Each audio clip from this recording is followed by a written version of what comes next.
morality, ethical discipline. Thank you so much, Geshe, for leading us in this series. We have enjoyed and benefited immensely from your knowledge, shared in such a kind, caring and inspirational way. It's been wonderful for Chatong Chentong to host you again, Geshe. We feel so fortunate and hope that you will join us again next year to continue with the remaining 6 perfections. Thank you, Geshe. Thank you. So again, good morning, everyone. Again, wonderful to see you again. And thank you for joining. And maybe again, as usual, I would like to start with by generating good intention, motivation for being here. So before that, we try to quiet and calm our mind by watching the breath mindfully for a few moments.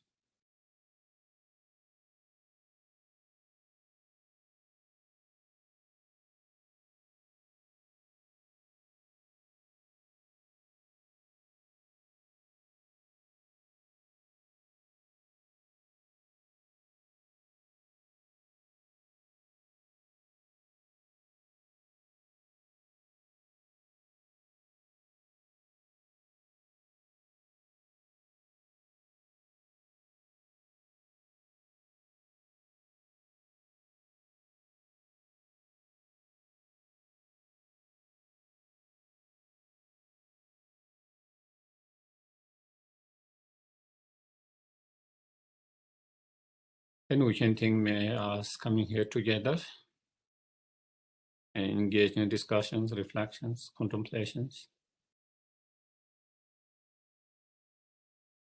become cause and condition to actualize loving kindness, compassion in both Chitta mind and the wisdom within our mind stream and all sentient beings' mind stream.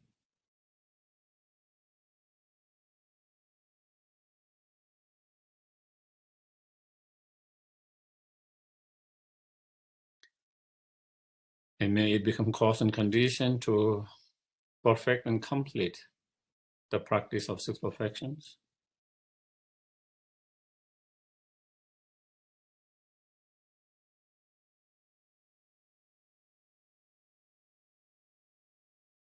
And through the power of those practices in the path, may we be able to obtain fully awakened state as quick as possible.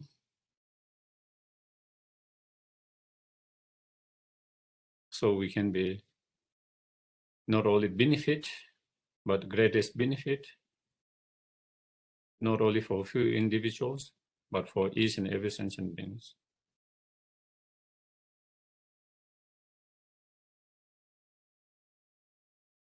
In the most skillful and meaningful way, according to a need of different individuals.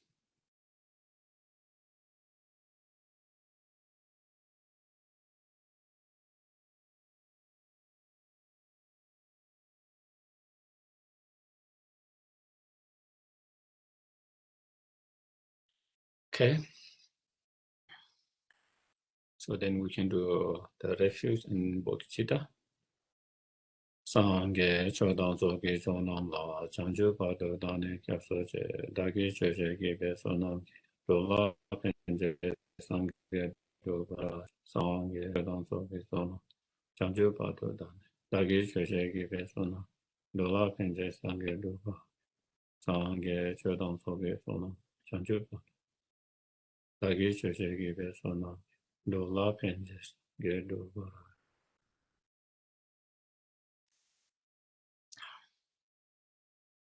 So we kind of discuss overview of the 6 perfections or 6 paramita and practice of, and within that we kind of for a couple of weeks we spent on the first practice of the 6 perfection, that is the perfection of generosity. And the second one is the paramita or perfection of the moral discipline, and I would like to say, use the word maybe moral self-discipline, because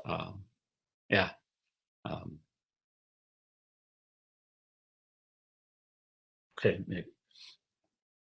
Because the moment when we hear about discipline, sometimes we have these impressions of some kind of external force disciplining us to do something. But the practice of this practice is actually a self-discipline, so it is not being forced by someone else, but we follow, ourselves, because we find or benefit to others and oneself by following such discipline,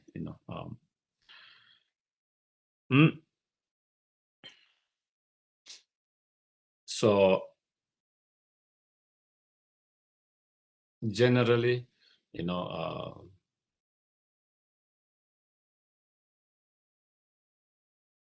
okay, maybe let me begin with, the benefit or practice of moral discipline, first, maybe. So maybe we might have some inspiration to practice that if we see the benefit of that, so through the practice of, moral discipline, we stop or restrain from engaging in any hurtful or harmful physical behavior or speech and mental state that can create or that can bring more hurt, harm, and suffering to others and oneself. So by practicing the moral discipline, we protect others from receiving any hurt, harm from ourselves. So we're protecting them, by practicing the moral self-discipline, we are protecting others from receiving any kind of hurt, harm, pain from our behavior, our actions through any of the three doors. And not only we are protecting them, we are protecting ourselves, So it's protecting others and oneself, because if we engage into a non-moral ethical discipline,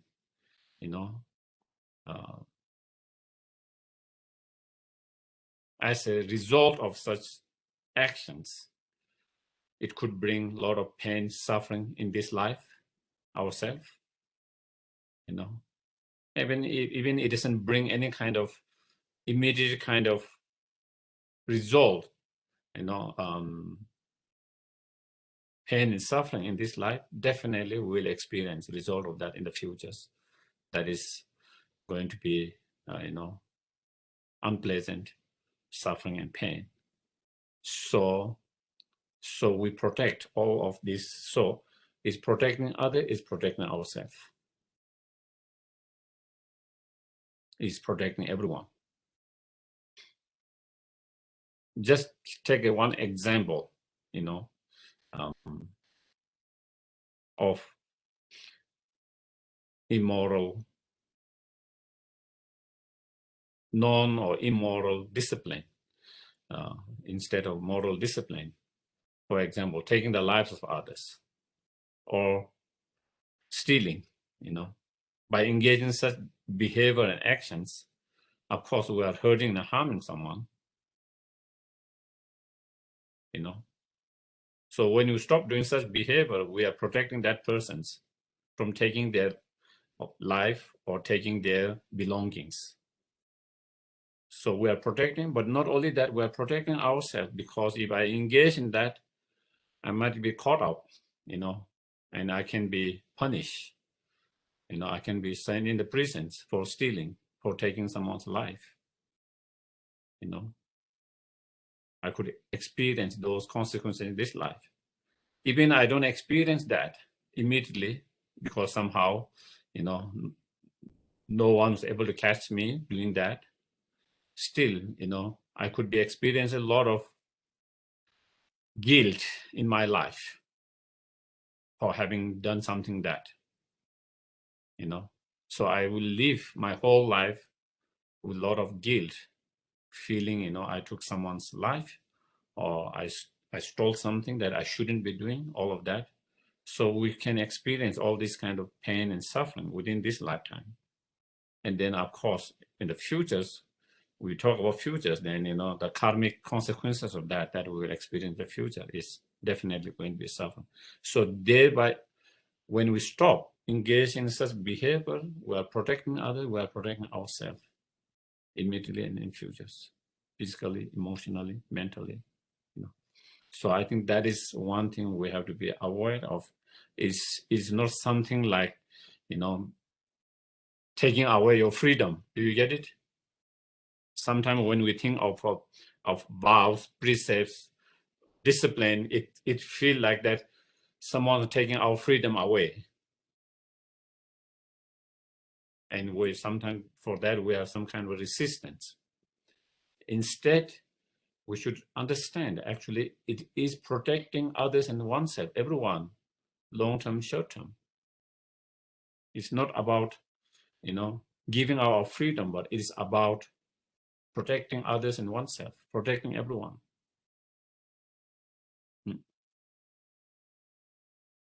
So that is how it protects, through the practice of moral discipline, and when we are practice of moral discipline, through the practice of moral discipline, it opens our heart, and our mind becomes much more open and spacious. Through that kind of open spaciousness, it allows to cultivate more love, more compassion, more patience, more bodhicitta. So,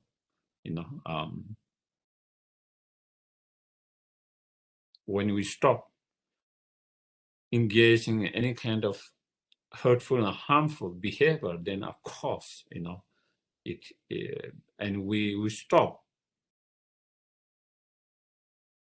we stop engaging in such hurtful, harmful behavior that can bring suffering and pain to others. When we do that, then we do that because we care about others, because we regard others precious. And so when we see that others as a precious,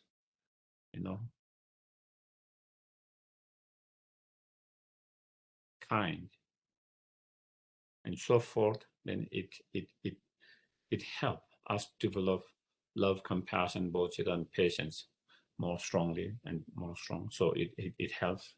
It becomes cause and condition to develop all those kind of other practices, other inner qualities, other inner positive qualities. Also is a foundations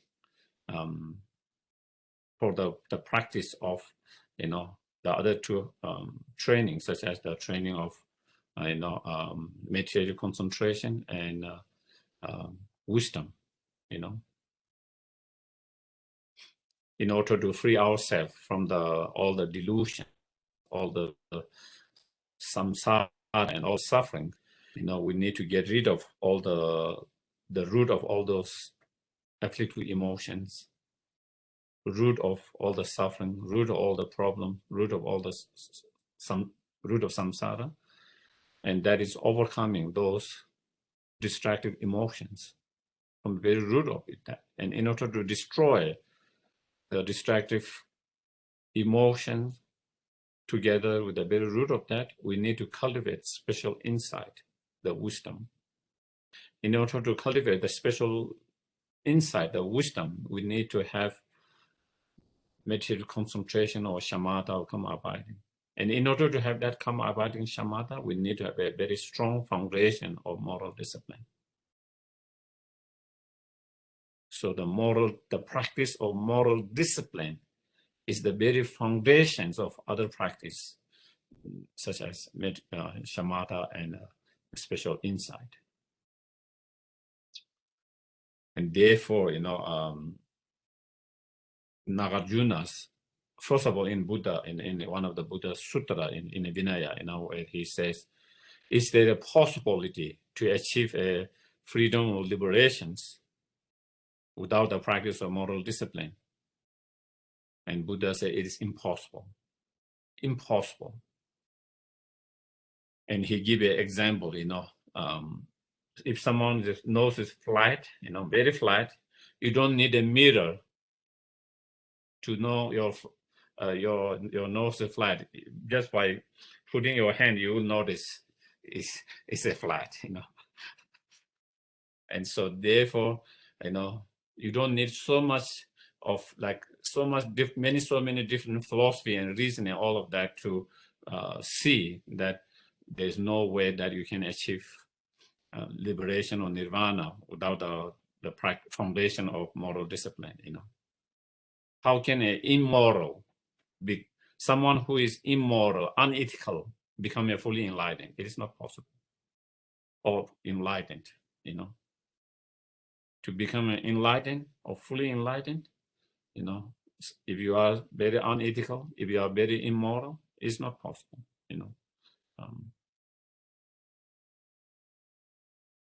The reason why we become unethical, immoral is because we don't have enough, wisdom. And without the wisdom, because we don't have enough wisdom and we don't have enough compassion.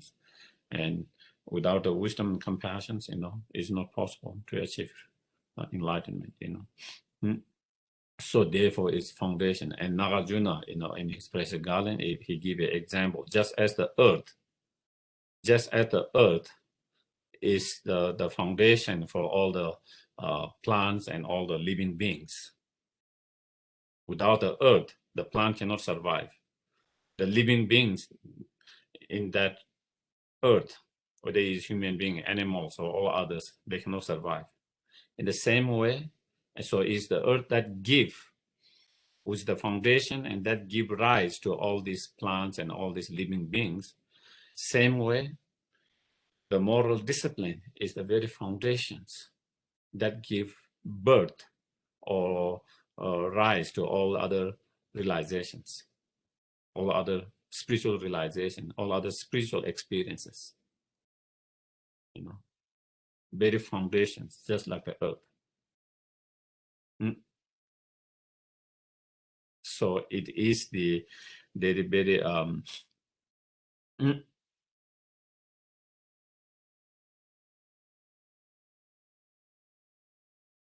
very very foundations of all those spiritual practices, realizations, experiences. Also the moral discipline, as again Nagarjuna explained in same, is the cause for a better and higher rebirth, because when you talk about enlightenment, enlightenment, as much as we want to achieve it quickly in one lifetime, not only one lifetime, we want to achieve, if it's possible, within the 3 years, if possible, in 3 months, if possible, within 3 minutes, But the reality is not as easy, Reality is it takes a lot of effort, a lot of practice, And so not only a lot of effort, time, it could take many lifetimes. And so we have to prepare. If we cannot actualize all this realization and enlightenment within lifetime, so that I can continue to practice and progress in the next time, life after life, so that I begin to make more and more progress on the path to enlightenment.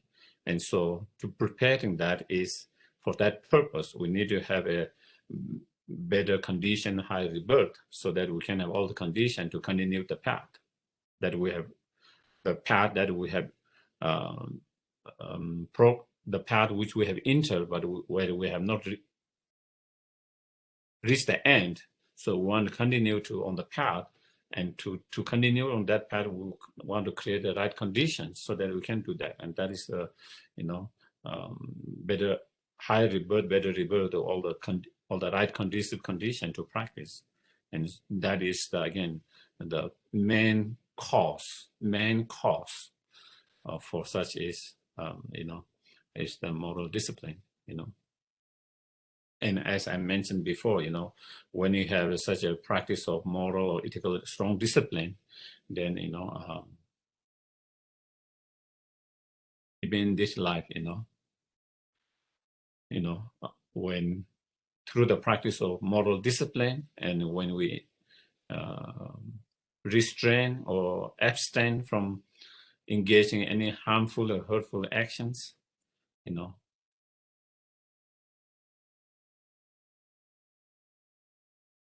we feel good about ourselves. We have less fear, to hide. Sometimes we still, then we have the fear someone might know about it. Do you get it? For example, just an example, just to give, if I've stolen something, I will be living with a lot of fear that might be exposed, that someone might know it. Fear, we live with a lot of fear when we do that, immoral, something like that. We live a lot of guilt. We live with a lot of shame, embarrassments, all of that, emotionally, a lot of suffering and pain. We live with all of this, and because we are doing something, we try to hide that all the time. As a part of hiding, we lie and lie, more and more lie. On the other hand, if we have not done such actions, if we live our life more moral, ethical, we don't have to live such a with such a shame, embarrassment, guilt, fear. We don't need to hide anything. We can be more transparent about everything, so that it helps to be more transparency.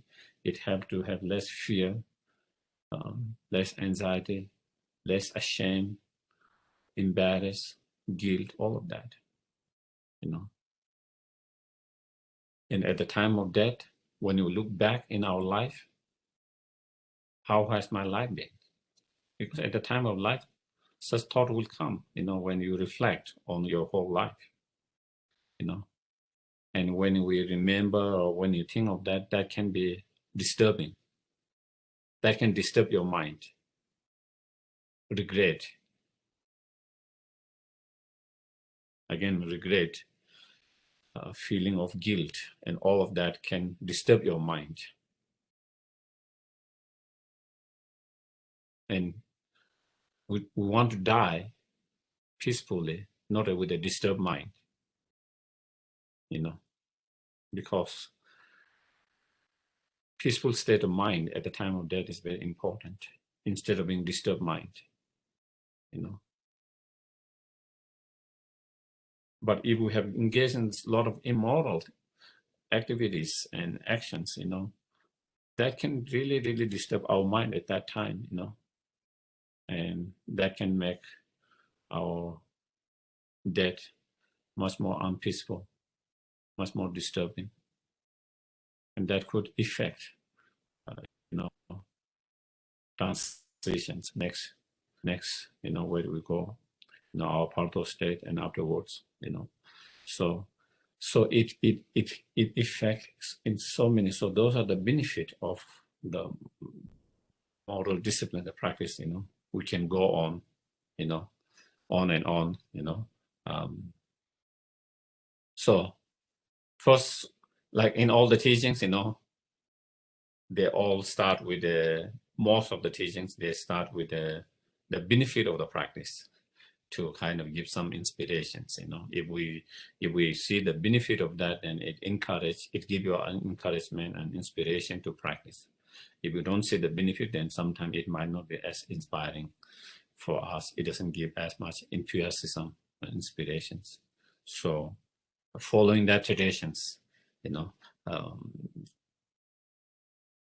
so I also started kind of with discussing a little bit on the benefit of practice itself. And the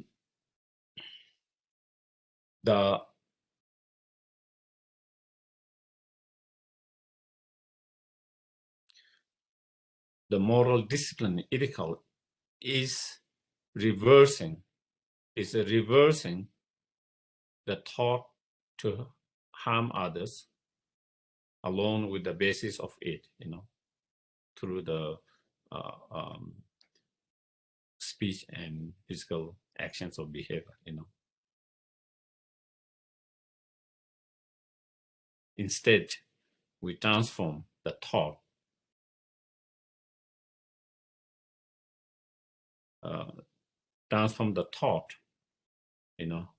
to abandon such a harmful thoughts and harmful verbal act and physical act, So that is the kind of the moral discipline itself is one of the nature or the definition of moral discipline, if we can say, is that,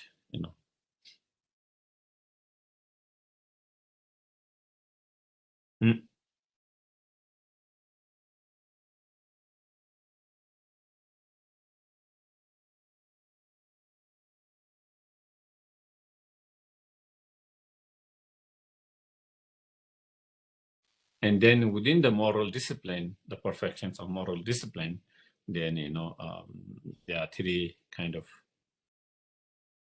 categories or subdivisions, you can say.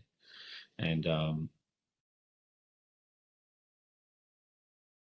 is a moral discipline of restraining or abstaining from the misdeeds, moral discipline of engaging the virtues, moral discipline in engaging on the service of well-being of others.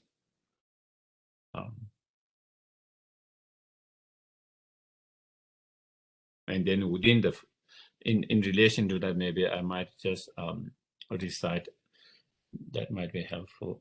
From Lama Choval in Penja Lawson, it says, I seek your blessing to complete the perfection of morality by not transgressing the bounds of Pratimoksha, Bodhisattvas, and Tantric vows, even in the course of my life. So that is the first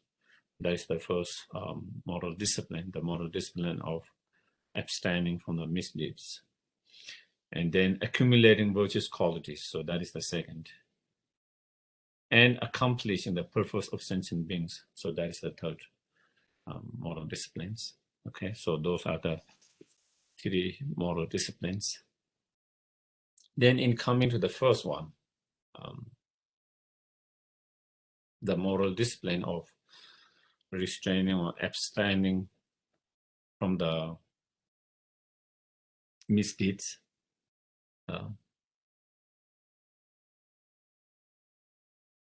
If we have taken any of the precepts, the vows of self-liberation or pratimokshas, that means for the lay persons, there are lay vows, such as not killing, stealing, engaging in sexual misconduct, lying, and so forth, not using intoxicants, Again, these are those vows, those precepts are to help ourselves, is to protect, as I mentioned, is protect others and oneself from any kind of harm, damage that all these actions, behavior can do. The damage, the harm that it can be done to others and oneself. And so therefore, those are is a practice to protect everyone, So if we have taken those, and those are the pratamoksha or individual self-liberation vows, so any of that. Or if we have taken both sort of vows, precepts, keeping them purely. If we are taking any tantric vow on top of that, then again, keeping them purely. And all of them are to protect,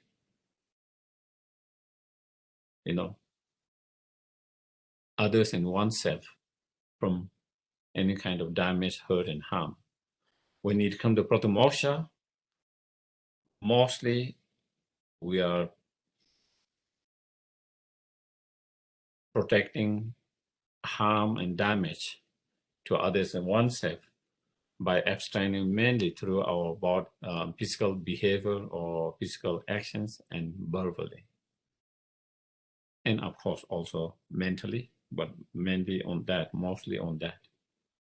Then when it comes to, the both sort of vows, then it's protecting our mind from being too selfish, too self-centeredness.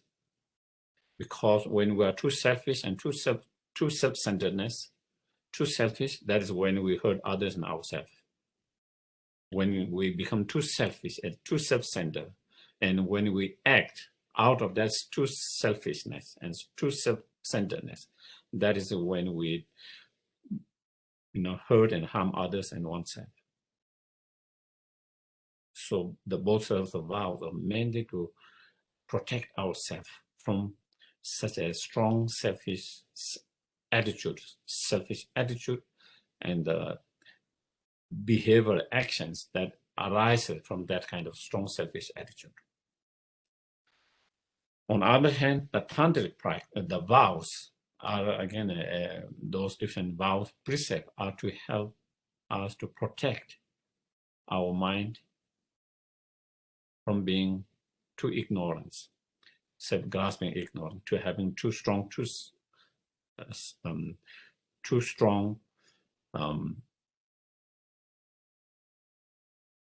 self-grasping ignorance, and the actions that brings, suffering and pain to others and oneself because of that ignorance, So those precepts, the vows, are really to protect our actions and our mind.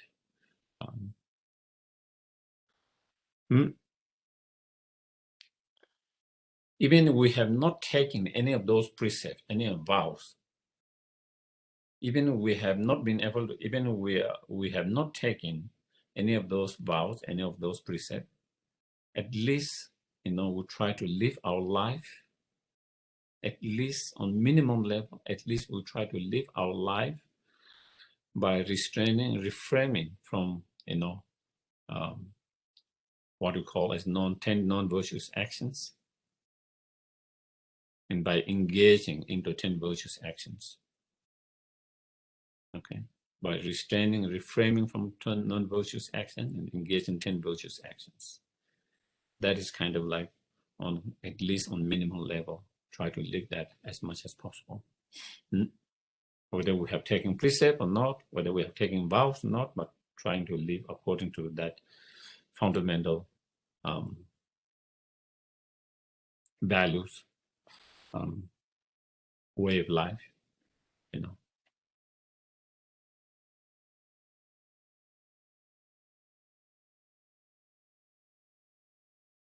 For example,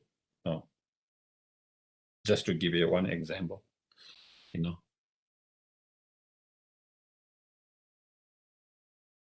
of course, I don't need to go in details of all of this, 10 non-virtuous actions, taking the lives of others, stealing, engaging in sexual misconduct through the body, in terms of the speech, lying, those are 10 lying, engaging in divisive speech, engaging into harsh speech, engaging in meaningless,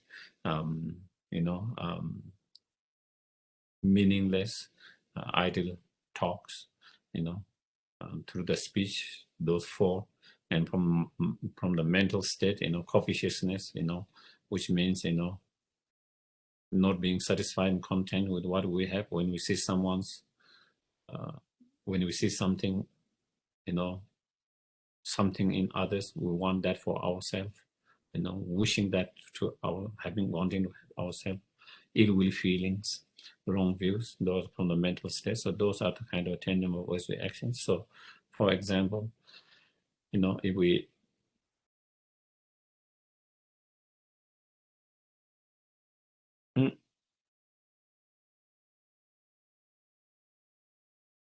so when we practice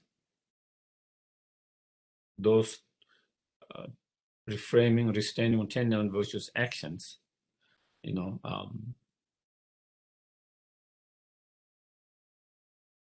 for example, restraining, reframing, taking the life of others, making the effort in our mind, through our mind, not to take the life of others, not wanting to take the life of others, restraining, reframing, taking the life of others, making that by certain understanding, coming from certain understanding. One, maybe, one understanding, is if we kill someone, if we take someone's life,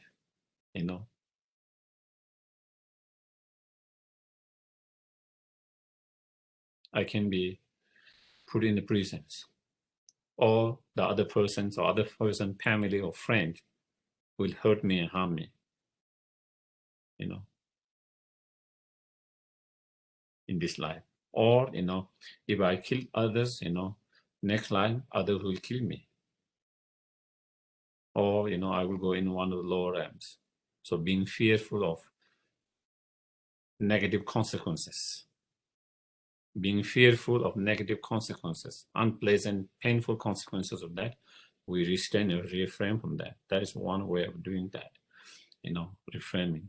But here, when we talk about the bodhisattva moral discipline, when we talk about perfections of moral discipline, which is the practice of bodhisattva, paramita, the reason why I refrain from stealing, or for example, of killing others, because out of compassion. Because you understand that life is as precious as your own life. Others' life is as precious as your own life. Just as you will try everything to protect your own life, I should protect everyone's life instead of taking others' life. So the motivations to practice is out of compassion. Not because, I will be in prison, or not because if I practice, I will go in the lower end, or not because, I will experience the consequences, negative consequences of that in the future. That's not the bodhisattvas, but the bodhisattvas, when we engage in the practice of moral discipline from the bodhisattva practice as a perfections, the motivations out of compassions, out of compassions.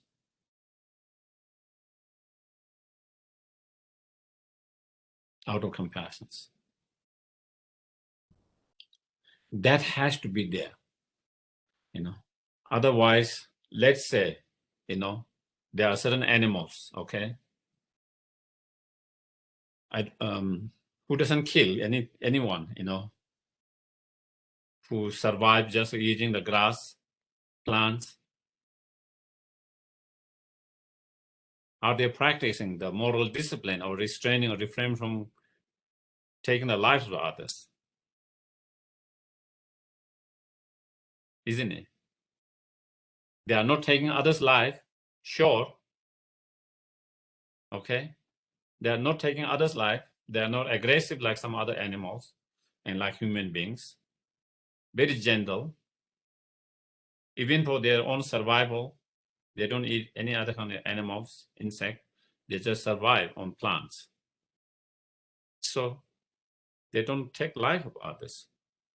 But are they practicing the moral discipline or restraining, reframing from taking the life of others? Not necessarily, because they don't have that.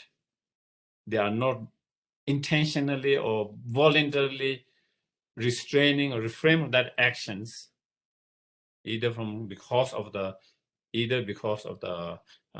compassion for others, by understanding others' life is precious, and because of that, having compassion for that, or because if I engage into that, if it's non-bodhisattva, then that I will be attacked by others, or that I will experience the consequences of that in the future. So it is not driven there. That actions of not harming or not taking the life is not coming from the state of compassion or understanding. So then if we understand with that, then we apply that to all other practices.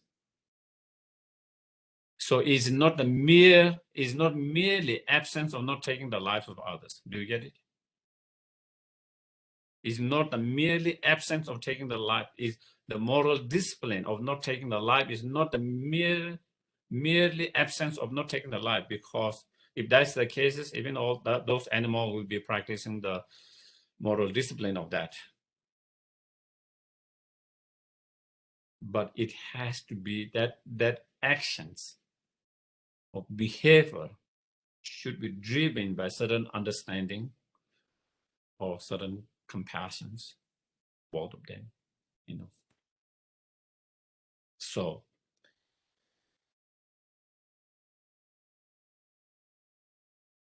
for example,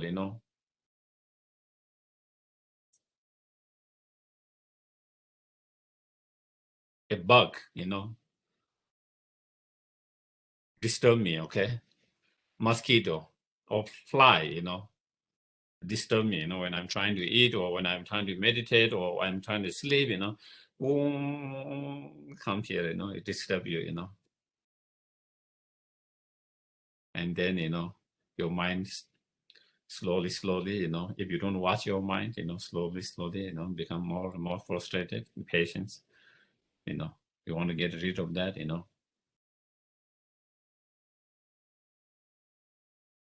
And then, if you don't watch your mind, you can be so frustrated and impatient. You might just want to slap it, Maybe even you might have even thought of that. And then you remember, oh, that life is as precious. It is a life. It is another sentient being's life. How can I take someone's sentient being's life? It's not correct,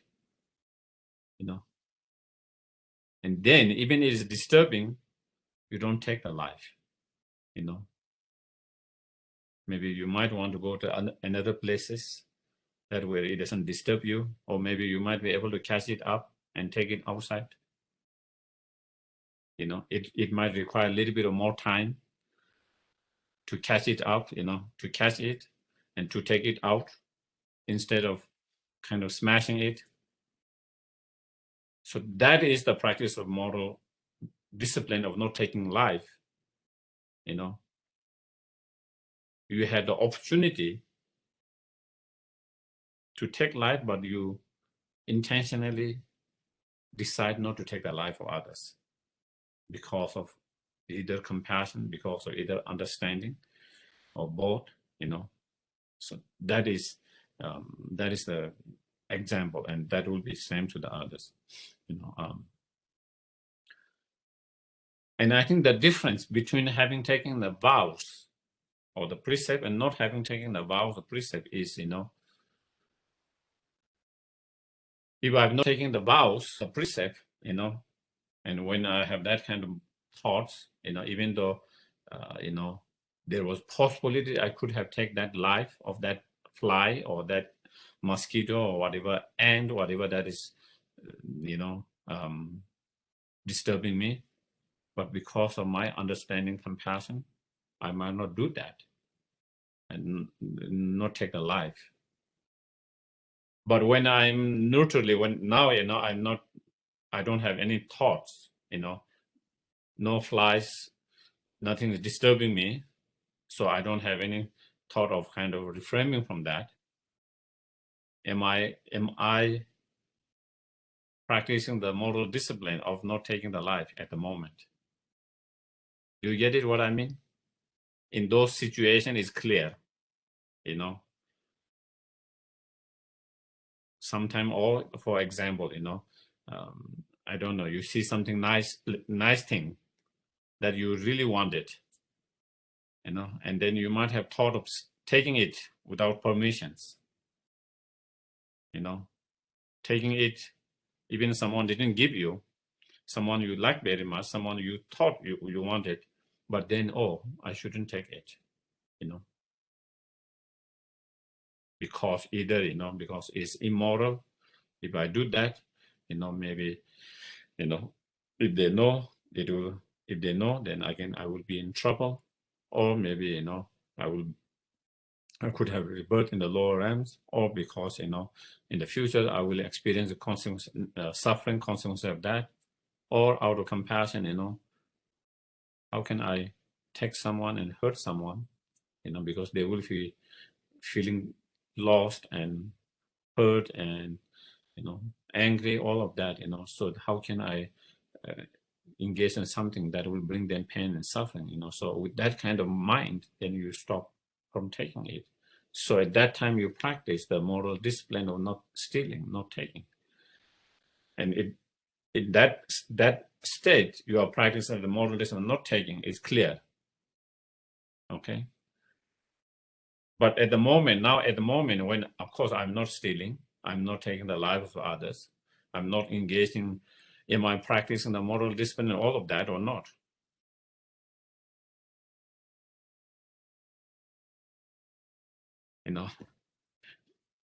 I'm not consciously thinking about that thing, unless in that kind of particular situations, The difference is if we have taken the precept, the vows, then even when you are not consciously thinking that way, you are always engaged in the practice of moral discipline and creating merit and virtues, because you have made that commitment and determinations when you take that kind of precept and vows. When we take the precept, the vows, we have made that kind of strong commitments and determination by doing that, by the power of that precept and vows, having taken that commitment and that kind of determination, that kind of promise, even if we are not constantly not engaging into that kind of thought, still we are creating the virtues, the merit, and we are still practicing that. If we don't have the vows, if we have not made such a commitment and that, then, when we actually do in that situation, then we are creating merit and virtues, and we are engaged in practice, but normally it becomes more neutral, neutral instead of virtues, So that is the one of the difference,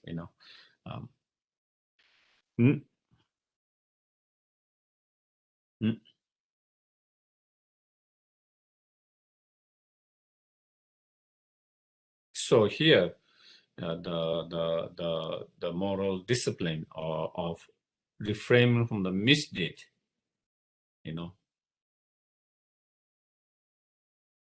when that practice is motivated by bodhicitta mind, or when that practice is driven from the state of both sets of vows and the bodhicitta mind, then that becomes the practice of perfections of moral discipline, in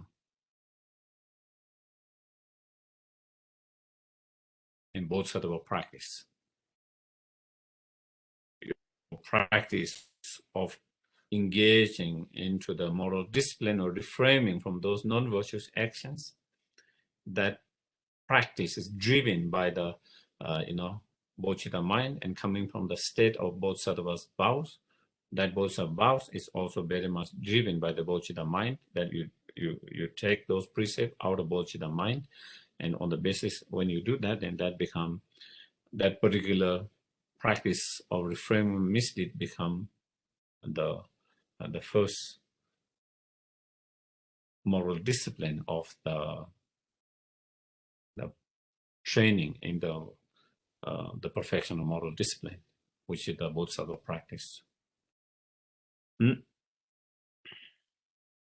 So refrain from non-virtuous actions and engage in the virtuous actions.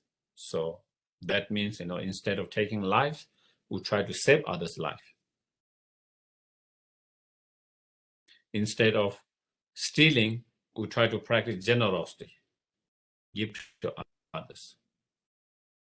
Instead of engaging in sexual misconduct, we try to engage into when we have such a special relationship, having a honest and truthful and faithful relationship, especially when we have made certain kind of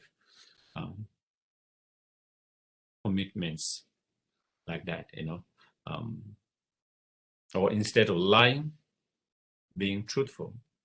Instead of engaging in the divisive speech, engage in a reconciliation speech. Instead of harsh speech, engaging into a gentle and compassionate speech. Instead of engaging in a meaningless, idle talk, engage in something meaningful and beneficial talk. Instead of having covetousness mind, having the mind of being content, being happy, content and satisfied with what we have, instead of always wanting others, or I wish I could have what they have, and all of that, Instead of ill will feeling, having a loving kindness and compassionate mind. Instead of having a wrong view, having a wisdom and understanding. So, so that is the 10 virtuous actions, So refrain from 10 non-virtuous actions and engage in 10 virtuous actions as much as possible.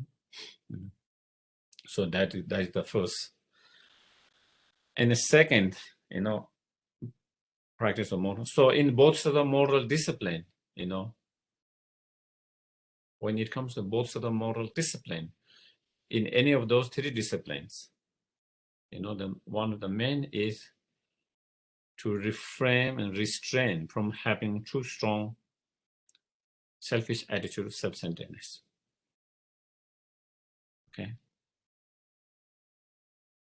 Trying to restrain and refrain from having too much strong selfish attitude of self-centeredness. When we practice either of those, any of those 3, those 3 different moral discipline, to all of them, that is one of the main thing,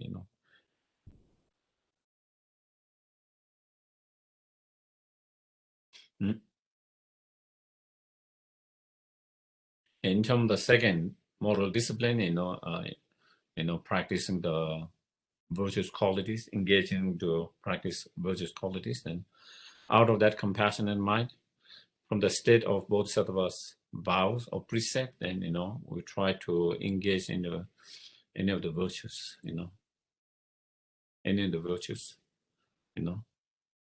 such as paying homage, respect, prostrating to the holy objects, making offerings, the holy objects, making generosity to those who are in needs, practicing generosity in those who are in the needs,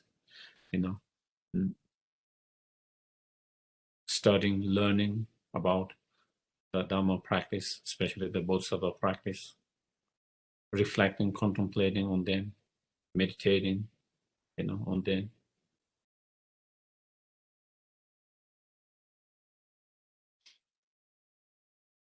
Basically,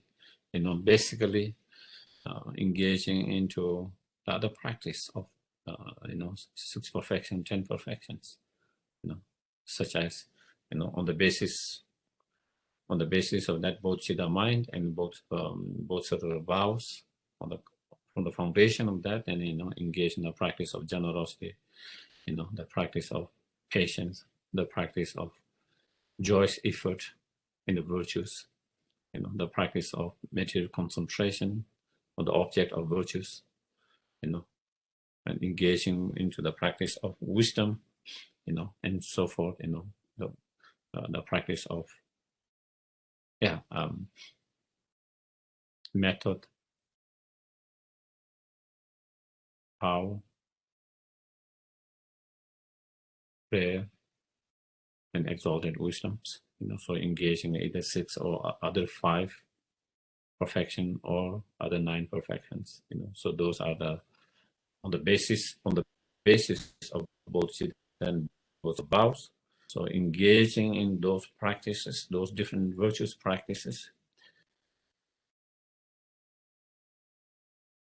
while we practice those different virtuous practices, we try to watch our mind, and we try to, whenever we have any kind of strong selfish attitude, we try to restrain and refrain from having that strong selfish attitude. Instead, we try to have a loving kindness, compassionate attitude, motivation as much as possible in whatever different practice we engage, whatever different virtuous practice we engage in. So that is the second type. And the third one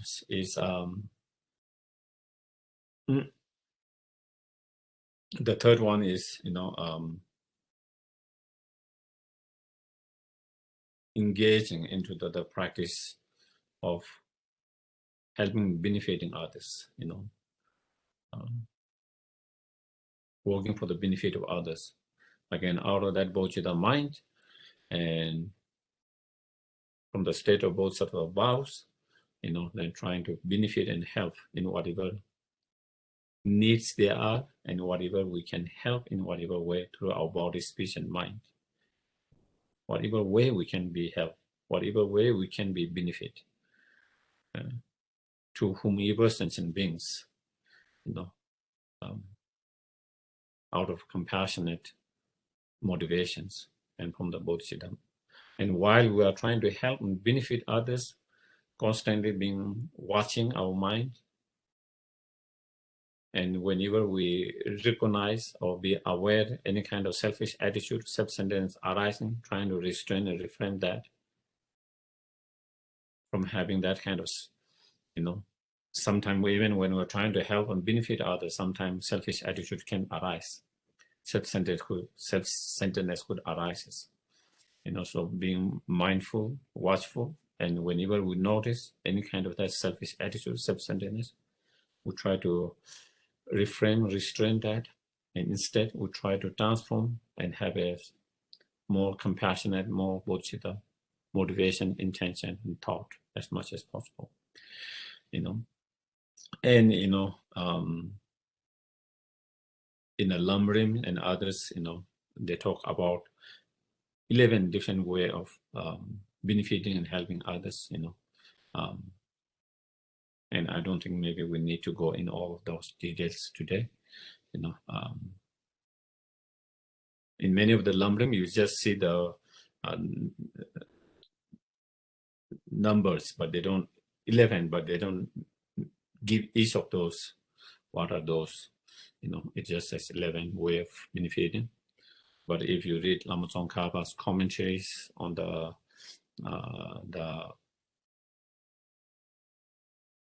commentary on the Bodhisattva vows chapter from the Asanga's, the ground of the Bodhisattvas, so then you can find those different, and those 11, even though it gives just 11 way of how to help and benefit 11 way, it is not like what you call, it's not the only way to help and benefit. Okay, there are 100 and 1,000 way of helping and benefit. Okay, those are taken from the different sutras where Buddha has given some example how to help benefit. For example, helping homeless, people who are homeless. So that is giving one example, for example. So of course, in one of the sutras, Buddha explained, talk about how to help others. For example, someone who is homeless, for example. And so that was taken as one. So from different sutras where Buddha has mentioned how to benefit and help. So that is why 11, but it doesn't mean that is the only 11 way to help. You know, there will be hundreds and thousands way of different way of helping benefit. Basically, that is it. So when we practice, so I think I have to summarize, because you know I have to summarize now and conclude here. You know, so as a practice of perfection of moral discipline, we try to practice those moral discipline with the motivations of the bodhicitta mind, with the bodhicitta motivations, and then in terms of actual practice itself, we try to restrain and refrain from any kind of, you know, hurtful or harmful thoughts and verbal act and physical act. You know, so we try to restrain, refrain, abstain from them. You know, and then while we practice that, also, you know, trying to bring the wisdom within that. You know, bringing the wisdom part in that. You know, when we are trying to engage in a practice of moral discipline, for example, restraining or refraining from taking the lives of others, you know, meditating, you know, the other's life, the other and their life is empty of inherent existence. The very practice of reframing and restraining from it, that itself is empty of inherent existence. The practitioner, the person who I am practicing that, I myself is empty of inherent existence. So by seeing all the object, the practice, the actions, the practice itself, and the person who is practicing, all of them as non-inherent existence, when you bring that wisdom part and see them as non-inherent existence, then, you know, you wouldn't be attached. You wouldn't get attachment to the practice itself, and you will not have the unhealthy pride, sense of arrogance and pride because of that practice. You know, sometimes, you know, we can become too. Sometimes even when we're being compassionate, even when we're being ethical in our life, very ethical, moral, you know, or compassionate, kind, you know, sometimes we can be arrogant about because you are compassionate, then you become arrogant, and you started to look down on those who are not compassionate enough. We put down other people who are not compassionate. We look down on others. Same way, because we are moral, ethical, then we try, because that become, again, that can lead us to become arrogant, right? And then when you see someone immoral, unethical, then we put them down. We look down them on that. So one hand, we are doing good practice. On another hand, because of that kind of such attachment to our practice or arrogant to that, then again, we are kind of destroying our own good practice by thinking and having that kind of attitude and behaving that way. And so, but on the other hand, when we see whatever we are practicing, our practice of being compassionate, our practice of being patient, our practice of being ethical, if all of those are, you know, empty of inherent existence, empty of existing from its own objective side, so there's nothing to really hold on and nothing to really be proud about. There's nothing to really be so arrogant about. And so that helped us to not to become, you know, fall into that fall. And because when we started to become, you know, have this kind of unhealthy delusional pride and arrogant, then, you know, it kind of destroy your very good practice. It kind of destroy your moral practice, your ethical practice itself. So trying to bring that the wisdom, and by instead you seeing, you know, the object of your practice of moral discipline and the practice itself, and you who is trying to practice that, all of them are like illusions, you know, not real. as it appears to our mind, but rather it's like an illusions, so that it help us to from letting go of being holding too tightly to all this object, the subject, the practice itself, holding too tightly and grasping it too tightly, and then at the end, then with all the practice, then we try to dedicate the practice, the virtues. Through those practice, whatever virtues we have created, whatever positive energy, merit we have created, we dedicate, so that it does not get destroyed by other negative thoughts, such as anger and others, wrong view and so forth, so that instead that continue to multiply. And so we try to dedicate the whatever virtues, small virtues we might have created for the well-being of all sentient beings. We dedicate to cultivate the conventional relative bodhicitta within ourselves and within the mind stream of all sentient beings. We dedicate to achieve fully enlightenment for the benefit of all sentient beings. We dedicate for the flourishing of the Buddha Dharma, and for the Buddha Dharma to remain until each and every sentient being is liberated. We dedicate for those gurus and holy beings who teach and who guide through their example, through their practice and example, to have a long, healthy lives. And so that way we try to dedicate as vast as possible. And so by doing that, then we make our practice even more stronger, more powerful, and that our virtues cannot be kind of destroyed completely by other negative emotions. So I think we will have a break here, okay? 5 minutes break. Okay. Thank you, Geshe. Yep.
So anyone has questions?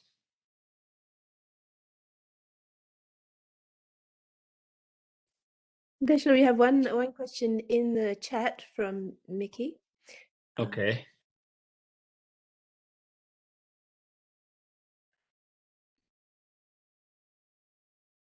Did you want to read that out, Mickey, or would you like me to read it out? Or would you like to ask Geshe yourself? Okay, now I saw. You can see. What is your view on assisted dying? And oh, what is that?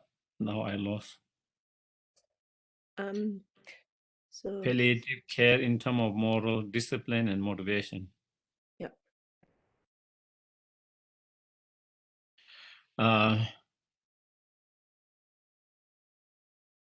Yeah, this is a tough question, I think. Because those are not clearly have been discussed in the past, because at that time, Buddha's time, and assistant dying, these are something kind of new things that has happened. So it is a complicated, because there is no so strong clarity on that,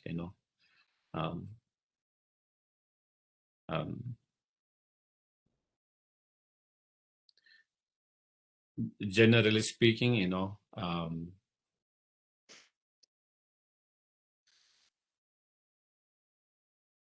taking your life is not encouraged. Not only not taking the other's life, but taking your own life is never encouraged in the Buddhist teachings. Not only is not encouraged, but is discouraged, as a practitioner, sometimes even it might be very kind of difficult sometimes for us, painful because of the whatever health situations. But if possible, is to kind of deal with that and trying to overcome it, whatever. And so taking life is never kind of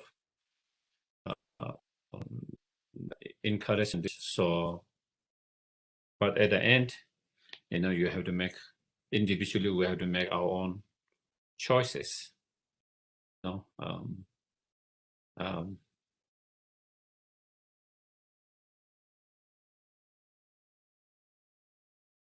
It is not going to be easy, because I also get that kind of questions. Some people who want to put down the animals because of their situations, and doctor encourage them to do that, and they don't want to see the pain and sufferings. And so those are something that we have to really think the real motivations, whether the real motivation is the compassion, or is real motivation is because it become more about me. I cannot bear to feel my own pain and suffering of that. Do you get it? Sometimes I don't want to go through that pain of seeing that. Do you get it? It's very hurtful, and it's very painful for me to go through that, see that, and go through that.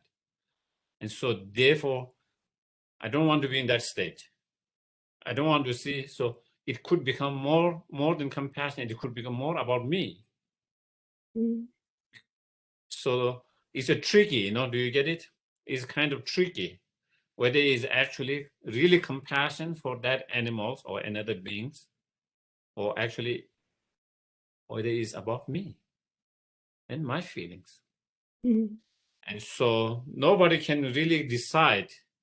Other person cannot decide whether it's coming from true compassion or your own selfish attitude.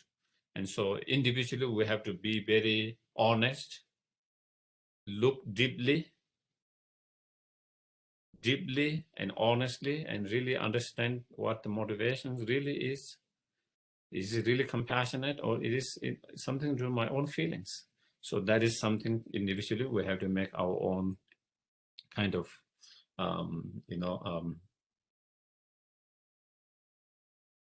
and definitely, when it comes to others' life, then, yeah, that could be, kind of,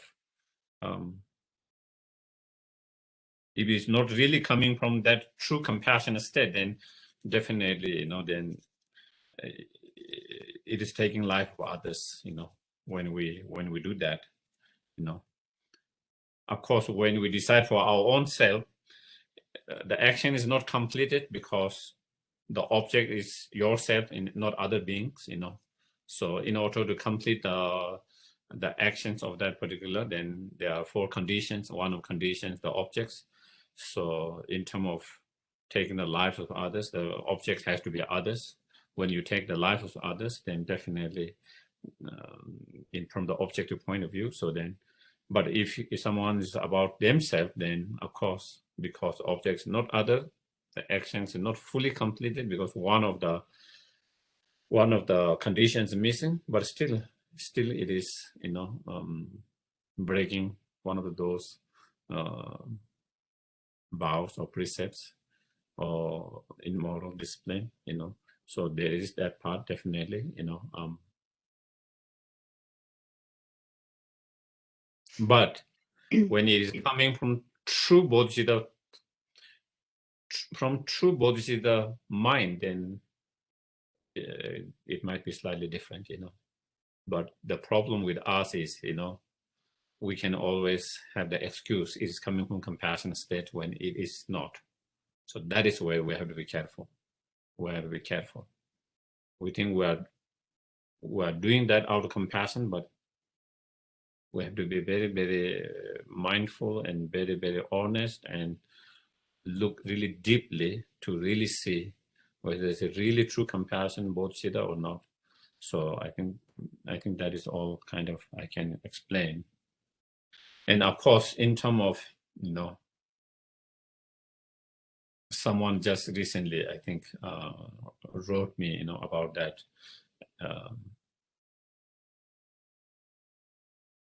As a Buddhist, if someone decided to, die, assist in dying, the restrictions, what kind of prayer practice we can do for them, In terms of that, there's nothing, whether they are not included, precluded, what do you call? Precluded is okay. Yeah, precluded. Yeah, that was the word that someone sent, and also it was my first time actually. I saw that word. I didn't know that word before, But in terms of practice, helping try practice, when they decided to do that during the time of death, after the death, there's nothing, no practice that can be precluded. We can do all the practice that we do for normal, and it is as much beneficial as with any others. So that doesn't take away that part. And but yeah, I think maybe that's all I can kind of. But if that didn't answer your questions, then you can ask if you have more questions related to that it needs to be more clarified. And if I can clarify. If I cannot, then that's it. And then another here is my car kills things as I drive. Can I purify the car? I think you don't purify the car, but you purify yourself. But one thing, you can have mantras.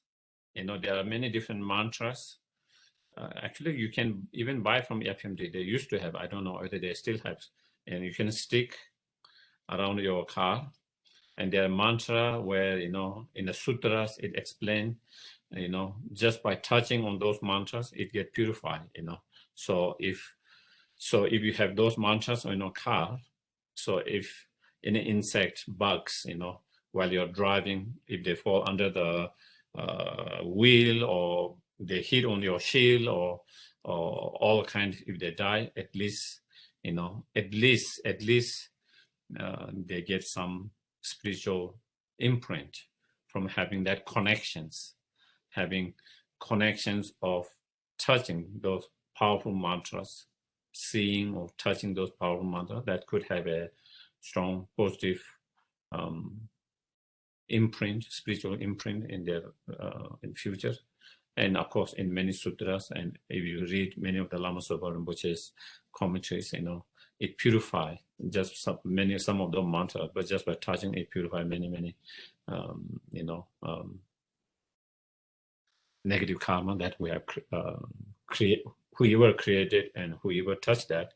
So that is one way, where you can have those that can be helpful, And then of course, individualists, we try to do, because those are, we don't kill intentionally, we have no intention to kill.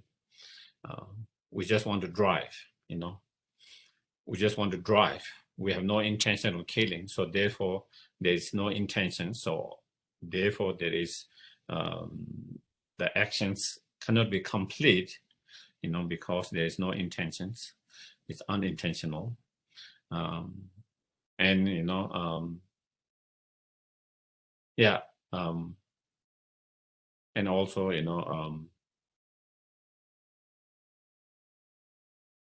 the thoughts, sometimes one of the delusions. So I don't know whether we have one of those delusions as well.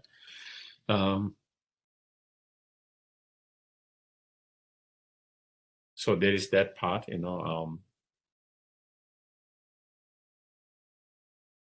then of course when we do purifications, of course we try to recollect how much ever we can recollect that we have created negative karma intentionally, but also we try to purify those which we might have created unintentionally, unknowingly, unintentionally. Also we try to create and purify that, hurting and harming someone intentionally and hurting and harming unintentionally. Even the harm is done, but definitely there is a difference between someone who does with intentionally and unintentionally. When it is unintentionally done, then it is much more less. And so therefore, but no matter how small, no matter how less it is, still we need to purify. So we need to do the purification. So we ourselves do the purifications, and that should also, through that reflection contemplation, that should also inspire us to achieve enlightenment quick as possible. Because if we are unenlightened, unintentionally, we try very best to intentionally not to hurt and harm others. Unintentionally, we keep on hurting and harming others because of our unenlightenedness. Because we are unenlightened, we don't have the wisdom, we don't have the right wisdom to see and right skillful means, and things that just for survival we have to do things, and unintentionally in doing all of these things just for surviving, things that we need to do, and unintentionally other sentient beings get hurt, harmed,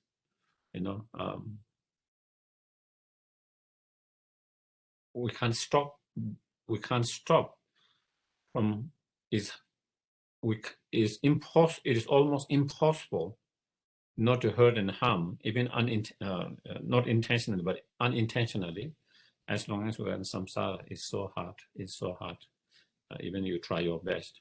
And so therefore the need to get enlightened quickly so those understanding, those practice should even inspire and encourage us to put more effort. So the quicker we enlighten we become, the less we have to intentionally and unintentionally that we create more negative karma.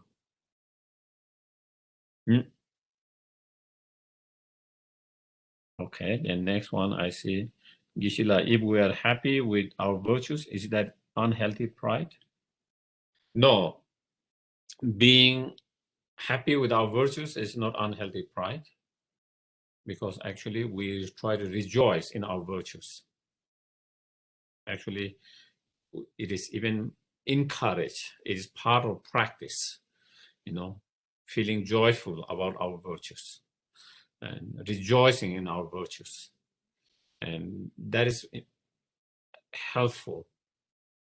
By rejoicing it, we kind of multiply the virtues. We create more virtues. That is one thing. Secondly,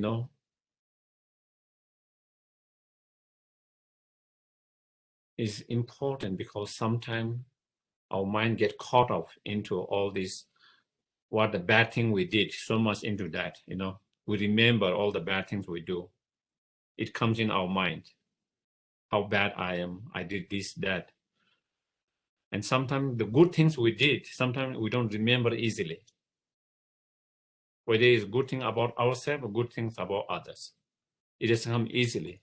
So we have to put more effort trying to remember them so that we can balance our mind. Do you get it? When we don't see our own virtues and we can remember virtues or reflect on our virtues, sometimes we see some of the negative things we did and then it can overwhelm us and feel very, low and even self-hatred. Do you get it? How horrible person I am, how bad person I am, how terrible practitioner I am, how terrible Buddhist I am, how terrible human being I am. All of that, and when that kind of mind comes, it's not good. It is not healthy. It is not beneficial.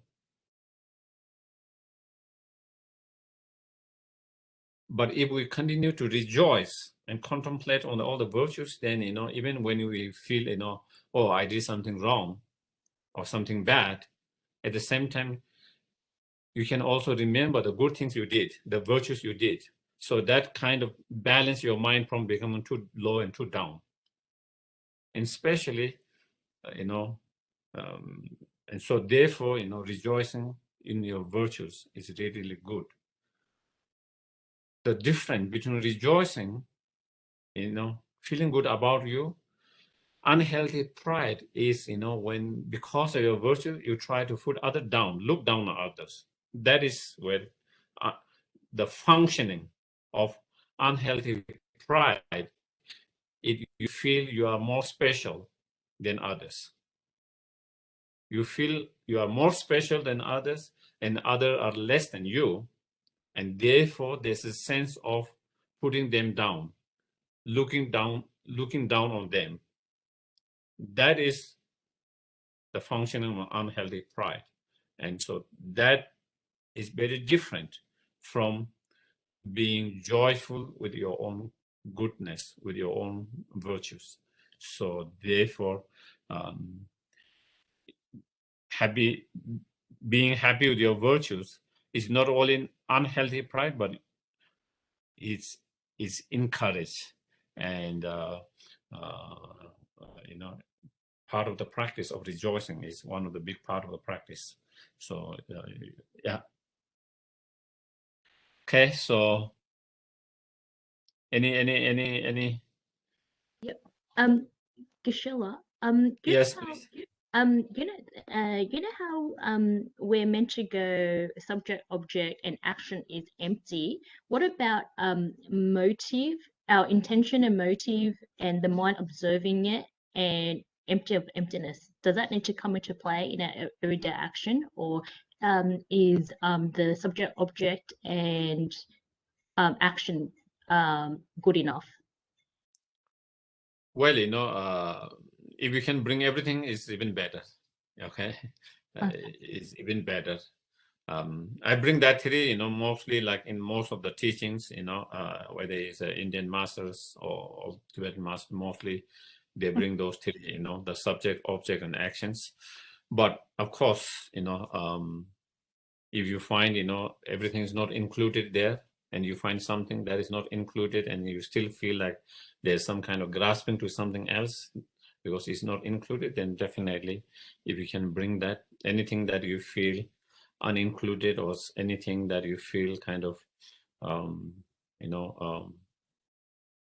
that you feel you are grasping to, whether it's the motivations, whether it's the result, whether it's, that is there, then you also try to bring that. Then basically the point is that we don't have grasping to anything. Yeah, with our practice, related to our practice. Yeah. And Geshe, how does merit work? If you give $10 to charity and then $100 to charity, and they're both done with the same motive, is the merit equivalent, or are they different? From motivational point of view, they are equal, but from the object point of view, then there's a difference. So yeah. If the motivation is the same, but object is different because one is smaller and one is bigger, then definitely from the motivational point of view, there is no difference, but from the objective point of view, there is a difference. So does that mean that... But motivational point of view is even more important. For example, you often see that giving one grain one time for an insect or any animals with a bodhicitta motivation, you create, countless, equalless number as sentient beings just by one small act of just one grain one time to want that. Then, out of selfish motivations or maybe, other motivation, even you give thousands of dollars, that giving one grain, small things, with that bodhicitta motivation is much more greater. Okay. But of course, with the same motivation, bodhicitta mind, if you give 1 grain and 100 grain, there's a difference from the objective point of view. Okay, and is the merit based on result more or more on just solely on motivation? Motivation and actions. Motivation, action, and not the result? Well, you can think, of course, you can look from motivation cause point of view, the action point of view, the result point of view. From result point of view, merits are something virtuous, something, the result are something positive, something pleasant, something positive, from, if you look from result point of view, so you can look it, but of course,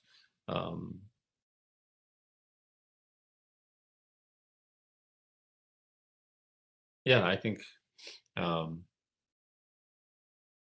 so what is the main, when you ask that questions, what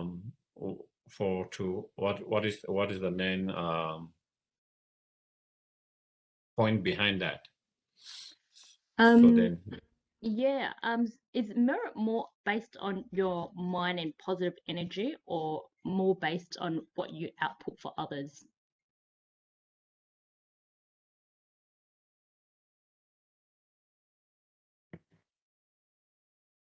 whether you put for others or for yourself, it comes in the motivations. Yeah. So I think that covered in the motivations.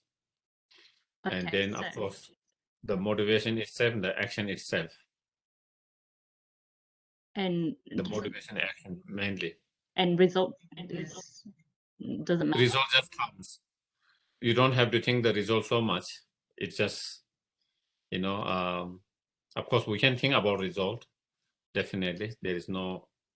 If we think about result, maybe sometimes it definitely it can be encouraging us to create more merit. There is no doubt about that.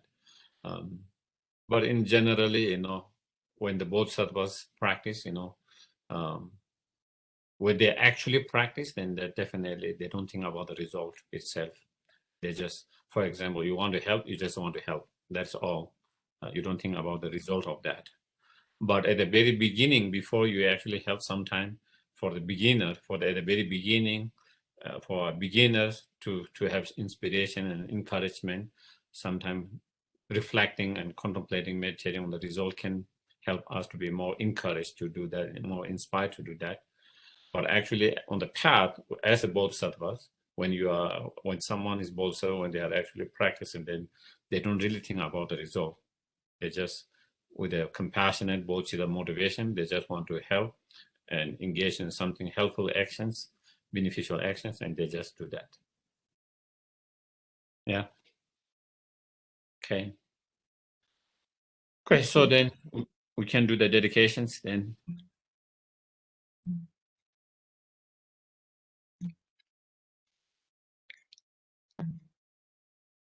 So again, thank you everyone for giving your precious time and joining and your precious time. Hopefully, hopefully at least maybe you have something to reflect on, contemplate, that something maybe you might find helpful.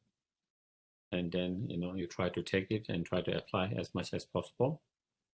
Even though today we didn't have time to actually do the meditations, contemplations, but I think, meditation contemplations in the same thing that we have already discussed.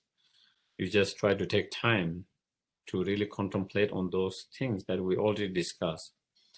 And at the moment, we just keep on, getting the information. So we didn't have really time to digest each of those points, and so the contemplation meditation is actually thinking about each of those points and kind of really taking the time to really feel, and so that you can do the meditation yourself. You already heard some of the points that you find helpful, and then really take time to really think, contemplate, and really feel about those points that when you really feel from your heart, not just from the, your brain, but from your, when you really feel from your heart, then it really gives you a strong, certainty about certain points in the practice, and that give you a lot of inspiration, trust, confidence in the practice. So I think that is so even though we didn't have time to do meditation, but you can, hopefully you can do yourself 10, 15, Great. 20 minutes to the same, some of the point we already make it, but is taking the time to reflect and really feel it. That is the meditation, even though, yeah. Okay, so then we dedicate all our virtues that we have created in the past, present, and futures, for oneself and all sentient beings to actualize loving kindness, compassion, bodhicitta mind, and wisdom realizing emptiness within all of our mind streams. Those who have already actualized, not to diminish, but increase more and more.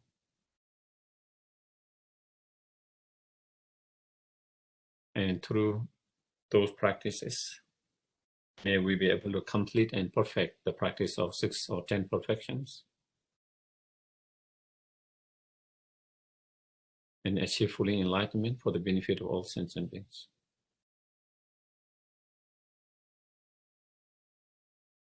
May His Holy Lama, Kyabje Lama Sopa Rinpoche, all the holy beings, may they have long, healthy life,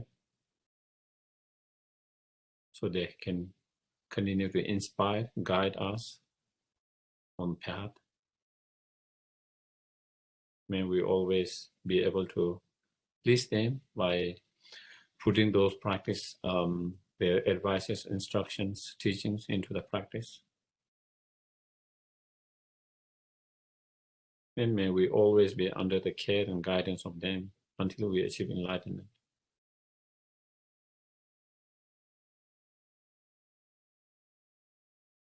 And may the Buddha Dharma, the message of love, compassion, non-violence, and the wisdom of independence,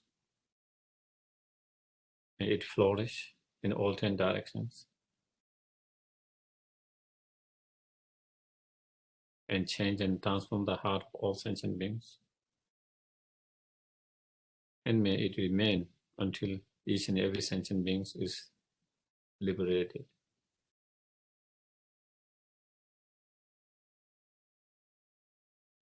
Gyawadi Nyududa Lama Sangye Dugyone Gowa Chika Malipa Te Sala Peva Chanju Sanjo Rinpoche Magyepan Gyawa Nyamba Meva Kongle Kongdo Dewa Kalira Reparation Edon Dewa There sont things that shall be said about the danger. To the Johnson and when carried the young concert of chosen lemon to the also the Jack and to shout. Thank you very much, everyone. Thank you. Have a wonderful day. Thank you. Geshe, thank you very much from the bottom of our hearts from Chakti Tong for joining us in this series or these 4 sessions. It's been deeply appreciated by everybody who's participated in all of the weeks. And we really hope we have the opportunity to request for you to return to us again in the new year, Geshe, and maybe continue more deeply into the remaining 6 perfections with us, and we hope you have that opportunity to offer that invitation to you in time to come. Thank you very much. Thank you very much, everyone. Thank you. Thank Take you, care. Geshe. Thank you, Geshe. Thank you, everybody. Thank you, Geshe. Thank you, everyone. Thank you. Lindy. Thank you for Thank you, giving up Jennifer. your time. Oh. Geshe. Oh, it's gone. I was going to tell him.